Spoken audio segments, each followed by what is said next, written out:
Selamat pagi bagi kelas 6A dan selamat malam bagi kelas B. Saya ucapkan selamat datang pada mata kuliah perbandingan hukum. Di sini udah nggak terasa udah pertemuan ke-6. Di sini mohon maaf ya, jadi untuk mata kuliah perbandingan hukum kelas A dan kelas B saya jadikan jadi satu karena memang belalah materinya sampai di poin yang sama. Nah, di pertemuan sebelumnya kita udah banyak membahas mengenai common law, civil law, dan teman-temannya. Nah, sekarang kita akan maju ke arah yang lebih spesifik, yaitu customary law, atau custom law, atau juga dikenal dengan istilah hukum adat. Nah, sebagaimana yang teman-teman mahasiswa ketahui, baik kelas yang A maupun kelas B, bahwa kalau kita bicara hukum adat yang tentu saja sudah pernah kalian ikuti, sudah pernah kalian tempuh pada mata kuliah hukum adat, itu ada di Indonesia. Nah, jadi saya rasa udah tahu ya kayak gimana hukum adat, tapi seperti bagaimana sih detailnya, kita kok nggak cuma bicara dari yang di Indonesia aja ya, tapi dari segi global atau internasional. Yuk kita bahas satu persatu.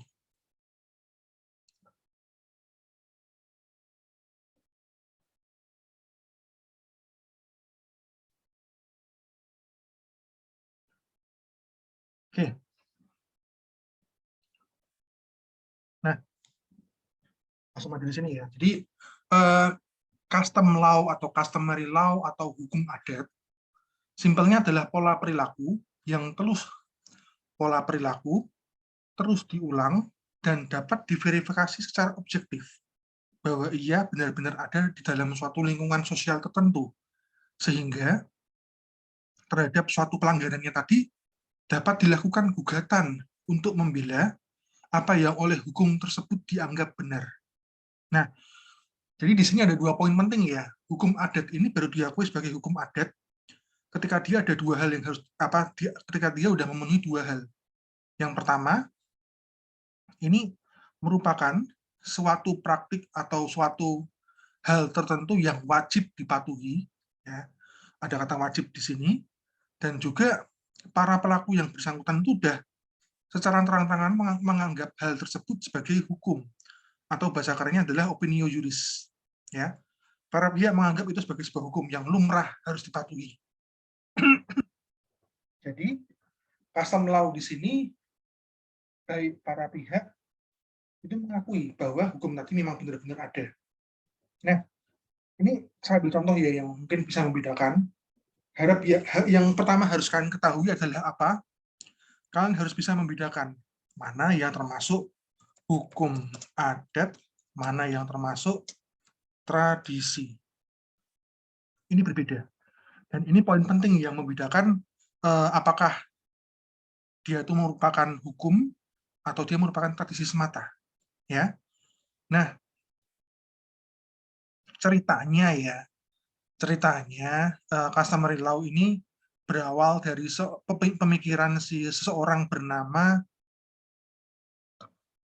Komarov dan Roberts. Dia seorang peneliti yang meneliti mengenai hukum adat sekitar tahun 1981 melalui bukunya yang bernama Rules and Process, Hukum dan Proses, di mana waktu itu dia meneliti sebuah daerah bernama Swana, itu semacam kayak daerah yang berada di Afrika Selatan, dan di sana dia menemukan beberapa hal yang cukup menarik terkait hukum adat. Nah, satu hal yang cukup menjadi pembicaraan waktu itu adalah Komarov dan Robert ini memberikan pandangan terkait itu, terkait bahwa hukum adat itu memang ada. Kita nggak cuma mengenal hukum yang sifatnya sivil sama common ya, walaupun udah cukup telat ya, 1981, tapi ini sudah cukup bagus. Nah, hasil penemuan Komarov dan Roberts ini tentang hukum adat yang hidup dan berkembang di masyarakat, kemudian disempurnakan oleh Hans, H-U-N-D. Han ini mengatakan bahwa ini menyempurnakan hukum yang hidup di masyarakat ini nggak semuanya ini merupakan hukum. Harus dapat dibedakan mana yang hukum, mana yang merupakan tradisi. Nah, Han ini satu saja ya.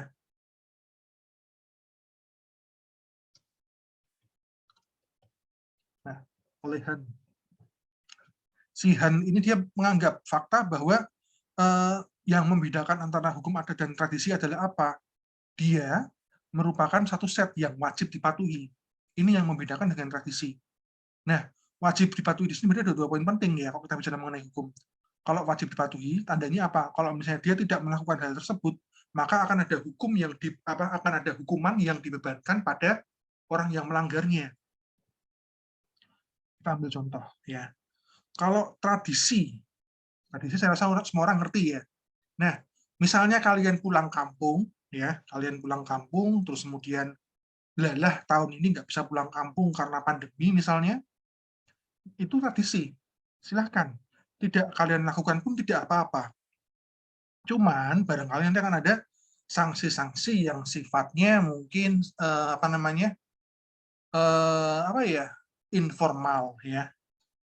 Sanksi-sanksi yang sifatnya informal, kayak misalnya mungkin dia dikucilkan atau dijauhkan, atau mungkin dianggap dipandang miring sama tetangga ya, seperti itu tradisi. Beda halnya dengan hukum adat. Hukum adat ini sanksinya tegas, ada sanksinya. Saya ambil contoh ya. Kebetulan saya pernah melakukan nemani mahasiswa KKL di Bali, dan di waktu itu kami mendapati mereka juga memberlakukan hukum adat. Salah satu contoh hukum adatnya adalah apa? Kalau misalnya seorang laki-laki kedapatan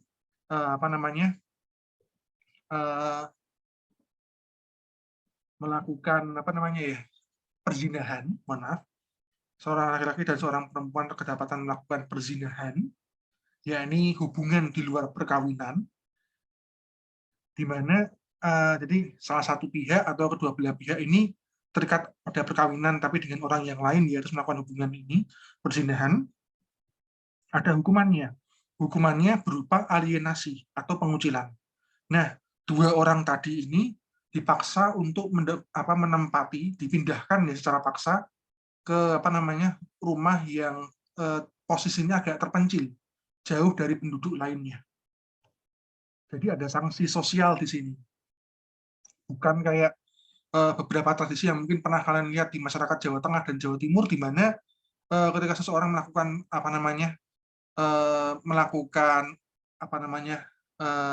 perzinahan, mereka diarak keliling kampung telanjang ya, itu pernah beberapa kali. Tapi itu bukan seperti itu. Tapi kalau di Bali berupa pengucilan atau alienasi.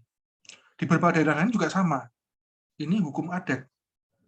Nah, tapi kalau kita lihat hukum adat yang ada di Indonesia, harap diingat, hukum adat di Indonesia yang diakui adalah hukum selama dia tidak bertentangan dengan hukum yang ada di masyarakat, hukum yang hidup dalam masa ini, hukum yang diakui oleh negara.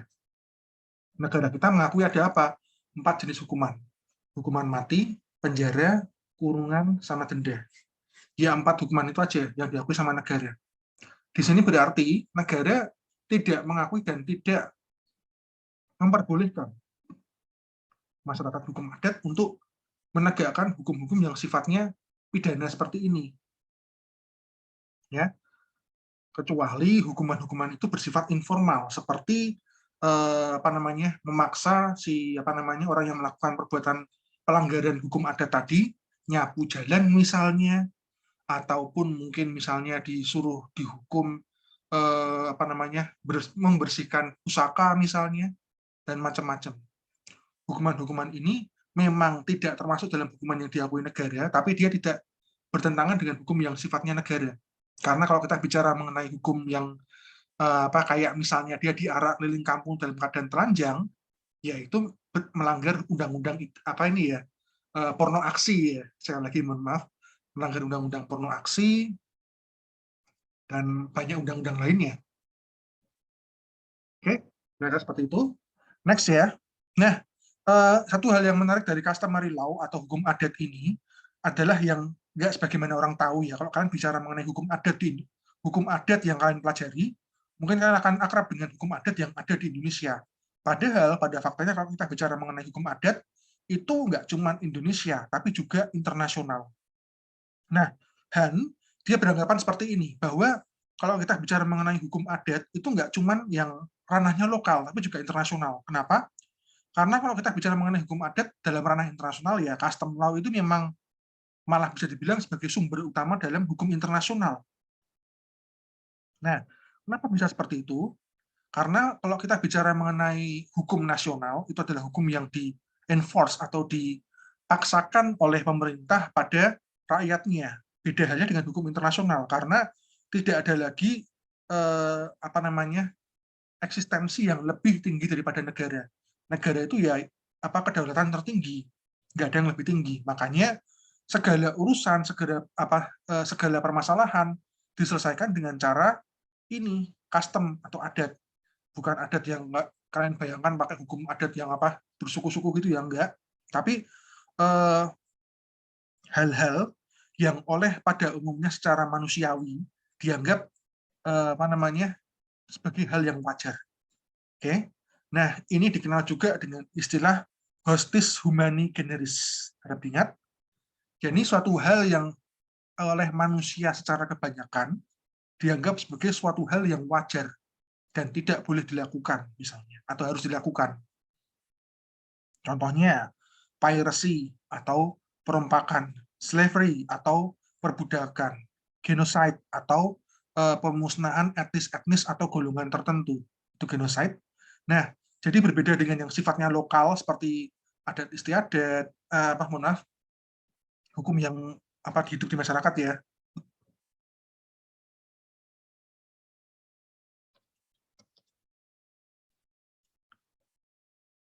Hukum adat setempat dan lain sebagainya.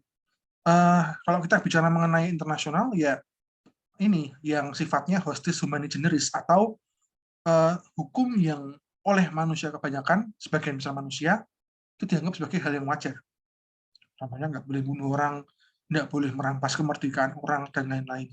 Ini nilai yang kalau bahasanya si Robert sama Kamarov ini adalah nilai yang kristalisasi dari apa namanya pemikiran-pemikiran manusia-manusia sebelumnya yang kemudian yang diulang-ulang terus dan terus sampai akhirnya dianggap sebagai sebuah kebiasaan yang wajar dilakukan.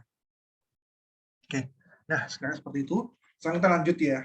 Nah tadi kita udah bahas mengenai apa namanya hukum adat yang sifatnya nasional, internasional. Sekarang kita ini coba kita dalami lagi hasil penelitian dari Kamarov dan Robert ini tentang hukum di Swana kayak gimana sih? Nah, satu hal yang unik ketika kalian bayangkan sebuah suku terpencil di sebuah daerah terpencil ya, yang apa namanya ada di daerah Afrika Selatan, bayangannya kalian mungkin wah ini daerahnya kecil banget, paling hukumnya kayak gimana. Nah, saya bacakan ya. Jadi apa namanya eh,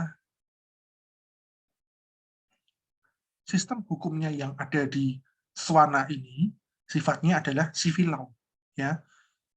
Dia rule oriented. Nah, terus dia didefinisikan sebagai Mekwalemelau ya Swana, atau bahasa kerennya adalah apa namanya hukum adat berdasarkan adat istiadat. Nah, kayak gimana sih sistemnya? Jadi di sini kepala suku atau bisa dibilang mungkin kepala negara tidak berdiri sendiri.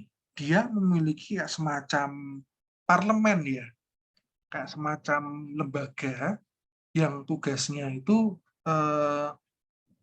apa ya, kayak DPR kalau saya boleh bilang. Ya, ada kepala suku atau kepala negara dalam hal ini, ada parlemen atau dalam hal ini sama kayak DPR, dan mereka kemudian ini sama-sama merumuskan, ya, merumuskan kita mau membuat hukum apa nih. Oke, kita misalnya mau apa ini kita bicara mengenai pembuatan hukum baru ya dalam sistem hukum yang ada di Swana. Eh, kepala negara tadi atau kepala suku dalam hal ini, terus juga parlemen yang di sini beda apa kalau kepala negara kepala apa namanya si kepala suku ini dipilih secara turun temurun dipilih secara apa namanya ya eh, dipilihnya itu bukan secara turun temurun ya, tapi secara ini demokrasi, dipilih oleh masyarakat. Dan kemudian tapi yang uniknya di sini parlemen ini atau dalam hal ini kayak apa ya Mekwa kalau bahasa sana, Mekwa dia dipilih bukan dari masyarakat, tapi dari tetua. Ya, jadi orang-orang yang dituakan atau orang-orang yang memang memiliki ilmu yang lebih tinggi, para kok bahasa bilangnya scholar atau yang dituakan, inilah yang menjadi parlemen. Di sini kemudian kepala suku dan parlemen tadi berkumpul, kemudian mendiskusikan adanya aturan baru. Terus kemudian ketika sudah ditemukan kita mau membuat undang-undang seperti ini, mereka nggak lantas langsung mengesahkannya, enggak. Mereka kemudian membuat yang namanya dikenal dengan istilah public hearing atau temu buka. Jadi kayak semacam jumpa pers seperti itu.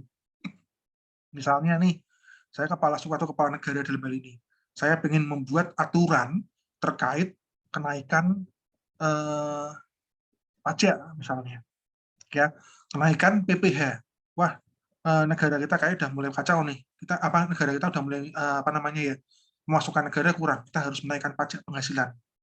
Diskusi dengan ini, parlemen, oke, kayak memang kita membutuhkan ini, ada kenaikan pajak supaya bisa memenuhi kebutuhan negara.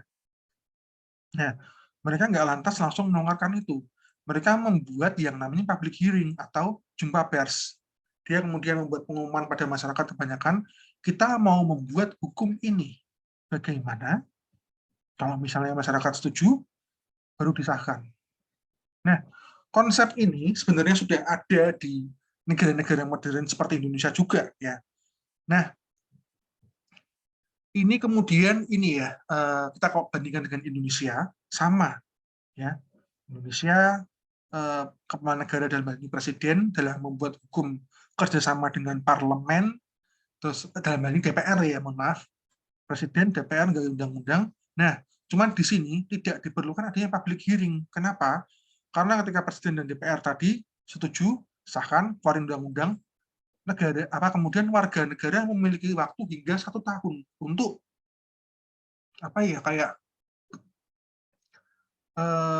melakukan protes terhadap undang-undang tadi.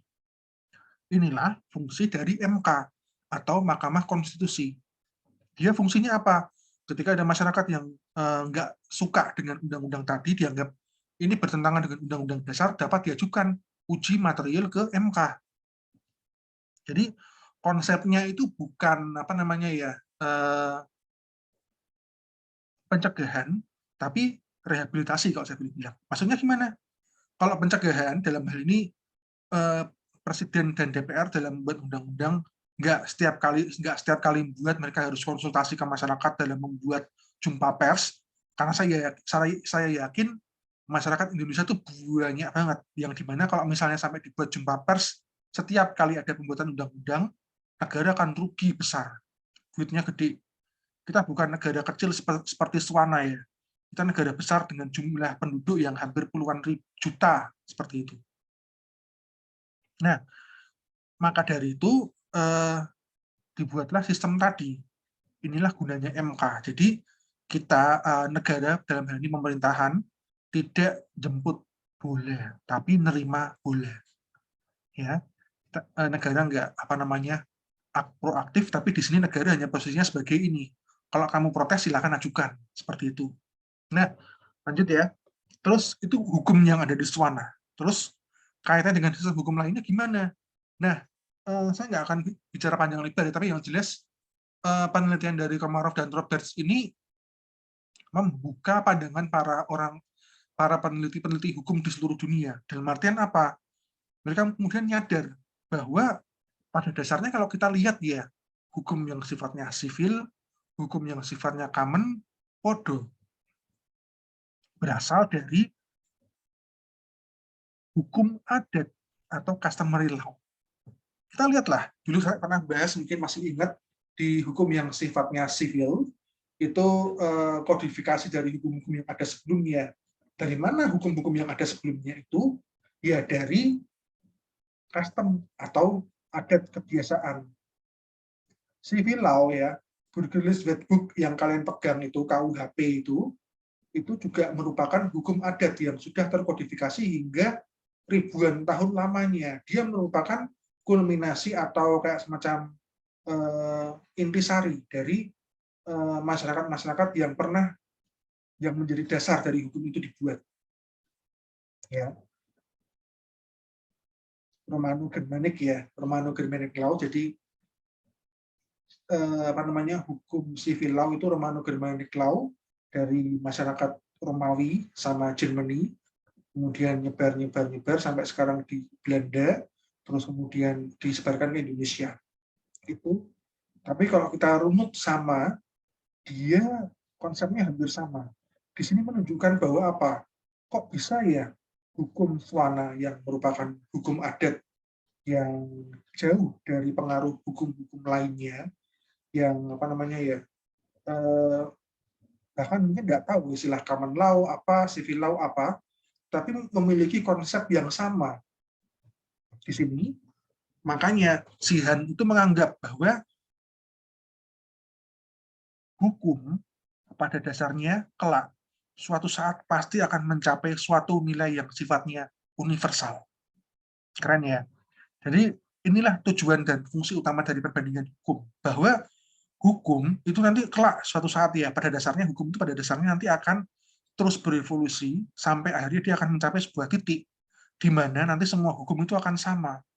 Bisa kalian lihat kan dari hukum Swana ini, di mana sistem hukumnya dalam ini sistem pemerintahan mungkin ya, sistem pembuatan undang-undangnya kurang lebih sama dengan sistem hukumnya yang sudah ada di masyarakat-masyarakat modern saat ini. Nah, kira seperti itu. Yang kemudian di sini memunculkan anggapan, jadi apa sih itu hukum adat? Yang mana kalau saya simplifikasikan, hukum adat merupakan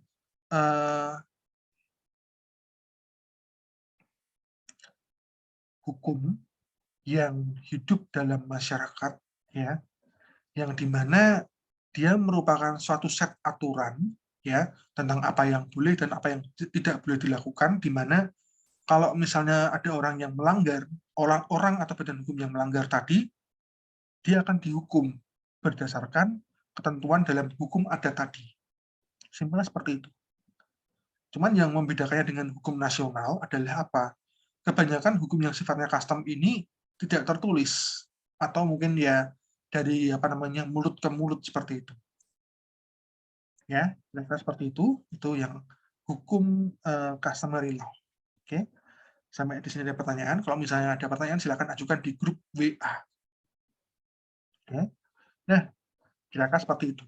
Nah, kalau kita bicara mengenai custom law di dunia ya, nggak cuma Indonesia. Kalau kita bicara Indonesia mungkin banyak banget ya, karena Indonesia sendiri ada puluhan lingkaran hukum adat.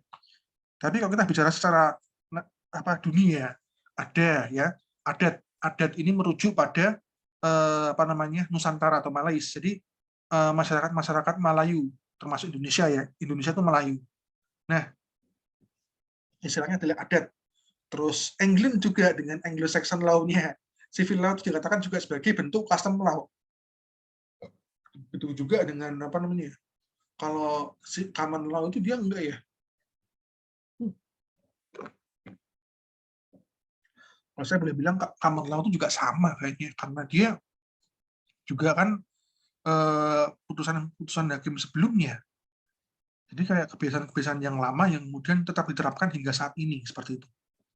Terus ada juga Aksagal dari Asia Tengah, terus juga Australian Aborigin ya, terus Basque dan Perennial Law, Kotum, Custom, East Early Germanic Law, Irish, Inuit, Kaumanjinganhit, Kanun, terus kemudian Bred Scots ya, Scotland, terus juga ada Pastuanli, Jirga di Pakistan dan Afghanistan, Smriti dan Acara di India, Customary Law di South Afrika yang saya barusan bahas, Urf atau Islamic Law, ada Sivrait Hiwel atau Wales, Sir dari Somalia, Uso Sison Tumbres di Amerika Latin, Wahkoh Towin di Kanada. Kira-kira seperti itu. Ada banyak sekali hukum-hukum custom law di dunia. Yang semuanya kalau kita kasih satu persatu mungkin akan kelihatan sebenarnya ada suatu nilai yang sifatnya universal. Tapi kalau kita bicara mengenai custom law, ada satu hal yang menurut saya patut untuk dikaji. Jadi kita udah bahas ya, ada yang custom law yang sifatnya nasional dan internasional. Tapi nggak jarang juga ditemukan ada pertentangan antara custom law yang sifatnya internasional dan juga nasional. Kalau custom law yang sifatnya internasional adalah nilai-nilai yang secara universal kita akui. Nilai-nilai kebebasan, nilai-nilai menghargai kehidupan orang lain, dan sebagainya. Tapi kalau kita bicara mengenai custom law yang sifatnya lokal, terkadang hal ini dikesampingkan dengan dalih memang hukum adatnya seperti itu. Yang saya maksud apa? Ini, slavery. Nah, kita kalau bicara mengenai slavery atau perbudakan, bayangan kalian mungkin di era tahun apa ya, tahun 1000 atau mungkin masih apa sebelum Masehi ya, di mana orang-orang tuh diperbudak, dipecuti, terus kemudian suruh bawa batu seumur hidup. Nah, slavery ini simpelnya adalah apa? Sebuah upaya yang terstruktur untuk merenggut kebebasan atau kemerdekaan orang lain, yang biasanya berasal dari etnis ataupun golongan tertentu yang sama, yang sifatnya adalah keturunan. Di mana slavery ini satu ciri khasnya adalah apa? Satu keturunan juga, yang kedua dapat diperjualbelikan. Jadi orang budak-budak itu tidak lain nggak ada bedanya dengan barang, ya. Ini pernah terjadi di Amerika waktu The Great Depression sekitar tahun 1930, di mana banyak banget terjadi perbudakan, orang-orang itu dijual gitu aja, dan di era modern saat ini masih ada pada faktanya. Nggak usah jauh-jauh lah, di Indonesia misalnya. Nah, kalau kita bicara Global Slavery Index ya, atau tingkat global slavery atau tingkat jumlah orang-orang yang diperbudak di seluruh dunia itu yang tercatat secara legal itu adalah 736.000. Oke. Di mana itu cuman di Indonesia. 736.000 ini orang Indonesia semua, ya, atau 0,29% dari seluruh penduduk Indonesia. Ini yang secara legal tercantum. Mungkin kalau saya boleh bilang jumlah aslinya mungkin lebih dari itu. Yang dimana kemudian ini menempatkan Indonesia sebagai peringkat 10 dari seluruh dunia terkait slavery index atau indeks perbudakan. Nah, di sini bisa kalian lihat ini ya.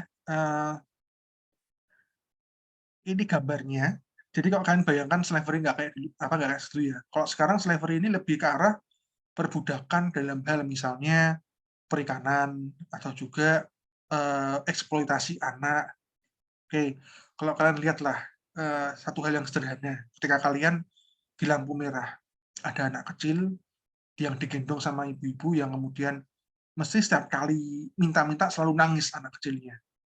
Nah, pernah ada yang membongkar di YouTube, dia mencoba mengkaji, ternyata bayi ini bayi yang disewakan sama ibunya sebagai upaya untuk mencari uang, di mana orang yang nyewa tadi supaya untuk menarik belas kasihan, dia mencubit si bayi tadi sampai merah, sampai nangis pokoknya. Jadi si bayi ini dibuat pokoknya kamu dibuat sampai Isa nangis, sehingga orang-orang kasihan terus ngasih uang. Ini hal yang sederhana saja. Upaya menyewakan anak ini juga bisa dibilang sebagai upaya slavery. Kenapa? Karena posisi si anak tadi, si bayi tadi, tidak ada ubahnya dengan barang.